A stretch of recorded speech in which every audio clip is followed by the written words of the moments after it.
சீரியல்களின் full எபிசோடுகளை Sun டிவியில் ஒளிபரப்பான உடனே எக்ஸ்க்ளூசிவாக சன் நெக்ஸ்டில் மட்டும் ஃப்ரீயா பாருங்கள். நிறுத்து. இந்த கேஸை நீ ரீஓபன் பண்ண பத்தியா? அதுதான் இது எல்லாத்துக்குமே காரணம். அதை விட்டுட்டு ஈஸ்வரனை காணாம போனதுக்கு எங்க பெரியப்பாக்கு சம்மந்தம் இருக்குன்னு சொல்லிட்டு இருக்க.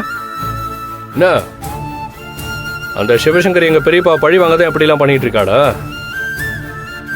இங்க பாரு ரவி, இப்பவும் எங்களுக்கு சிவசங்கரி மேலதான் சந்தேகமா இருக்கு. அவ பண்ற தப்ப மறைக்கிறதுக்காக இப்படி ஏதாச்சும் கதை சொல்லி எங்களை தேச திருப்ப பாக்குறியா?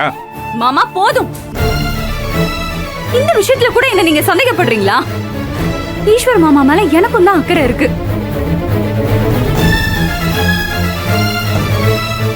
அவரை காணும்னு சொன்னதும் எங்க அம்மாவும் ரொம்ப வருத்தப்பட்டாங்க. அது உங்களுக்கு தெரியுமா?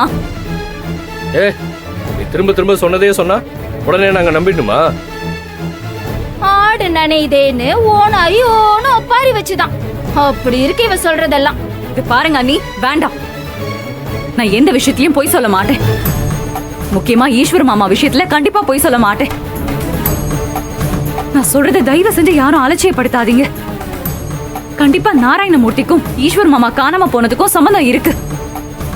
அது என்னன்னு கண்டுபிடிங்க. அது தெரிஞ்சாதான் நம்ம ஈஸ்வர் மாமாவை மீட்க முடியும்.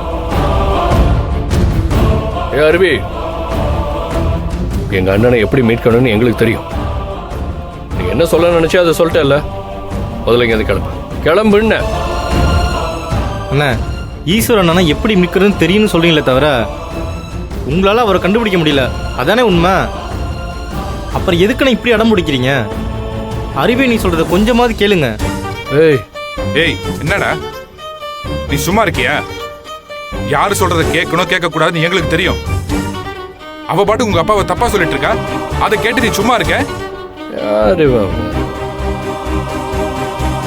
அக்கா, இவங்க யாரும் நான் சொல்றத கேக்குற மனநிலையிலே இல்ல. நீங்களாவது நான் சொல்றத கொஞ்சம் யோசிச்சு பாருங்க. நாராயணமூர்த்திக்கும் ஈஸ்வர் மாமாக்கும் ஏதாவது பிரச்சனை நடந்ததா? கொஞ்சம் யோசிச்சு சொல்லுங்க. எனக்கு ஒண்ணுமே புரியல அருவி. ஒரே குழப்பமா இருக்கு. அக்கா, இந்த நேரத்துல யாரு நம்புறது யாரு நம்ப கூடாதுன்னு எனக்கு ஒண்ணுமே புரியல. அக்கா அக்கா ப்ளீஸ். அருவி, அவரு எப்படியாவது வீட்டுக்கு திரும்பி வந்துட்டா போதும். அருவி, அவரை எப்படியாவது காப்பாத்துங்க ப்ளீஸ். நீங்க அழாதீங்க, அவருக்கு ஒண்ணும் ஆகாது. அழாதீங்கக்கா. அருவி அக்கா சொன்னதை கொஞ்சம் பொறுமையை யோசிச்சு பாருங்க. போதும், நிறுத்து பண்ணில. நினைச்ச மாதிரியே வீட்டுக்குள்ள வந்து ஒரு பிரச்சனையை உண்டாக்கிட்டால. இப்ப அண்ணி அழ வச்சுட்டான். இதுக்கப்புறம் ஒரு நிமிஷம் கூட இங்க நிக்க கூடாது. புகழ், நான் ஈஸ்வர் மாமா மேல இருக்கிற உண்மையான அக்கறையில தான் இதை சொல்லிட்டு இருக்கேன். தயவு செஞ்சு இந்த விஷயத்தை சீரியஸா எடுத்து எல்லாரும் யோசிச்சு பாருங்க. அப்பதான் ஈஸ்வர் மாமாவை நம்ம கூட்டிட்டு வர முடியும்.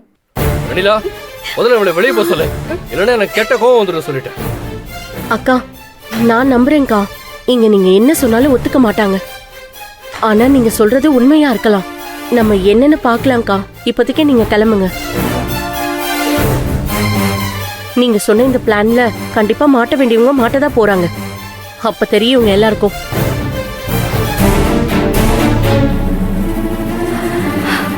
லட்சுமி அக்கா, நான் கிளம்புறேன். நீங்க தைரியமா இருங்க. ஈஸ்வர் மாமாவை காப்பாற்ற வேண்டியது என்னோட பொறுப்பு. நான் அடுத்து வரும்போது ஈஸ்வர் மாமாவோட தான் திரும்பி வருவேன். நான் வரேன்க்கா. அருவி,